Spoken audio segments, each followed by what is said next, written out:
I wanted to talk to you about low traffic neighbourhoods, or otherwise known as LTNs. This is when the council decides to put a planter in the middle of the street or barrier to divert traffic, which is a wonderful thing if they put it down the street that you're living in.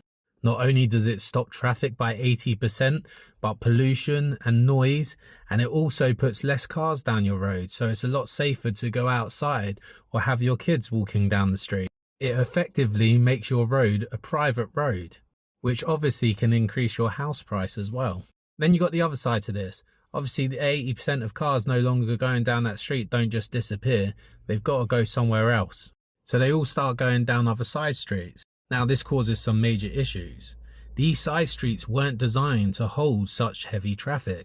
And this makes safety for the residents that live on these streets even worse, because majority of the times the roads are quite small. You end up pulling in and out of parked cars, which make it harder to see children crossing the road.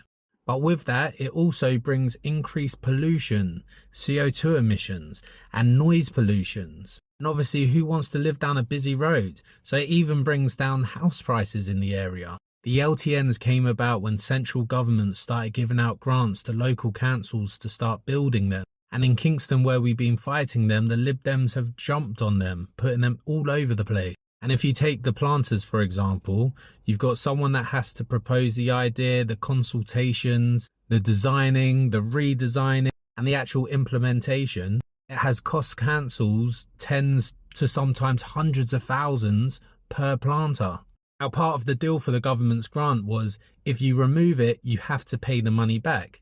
Now, if you've got a planter that you've just spent 60,000 on and you're in a council that's already strapped for cash, even if you want to remove it, they wouldn't be able to afford it. We've been challenging these LTNs, and we found that a lot of them that weren't too expensive actually do get removed because it's easy to prove that it's not fit for purpose and causes more harm to the residents in the surrounding areas than it would do just having the traffic flow through that road.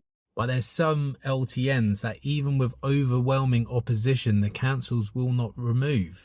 Is it a cost thing, or is there something else to it? We know that the Lib Dems and Labour councils like to look after their friends, and some of these roads where they've been placed have friends and family of these councillors living down them, effectively doing them a favour by bumping up their house prices and giving them a healthier life, while the rest of us, with barely any consultation at all or choice, have to put up with these decisions. It's not fair. We all pay our council taxes. We all pay our road taxes. Our taxes built those roads, not for the council to go and close them, especially when it affects us so negatively. If you're in one of these areas that have been affected by these LTNs, then do approach your council. Get a petition going from all the streets that are affected and challenge them. The councils are meant to be giving representation to all of us, not just a select few. When we speak, they should listen because that's what they're voted in for. So why is it that we keep fighting them? Have a think about that next time a by-election comes into your area.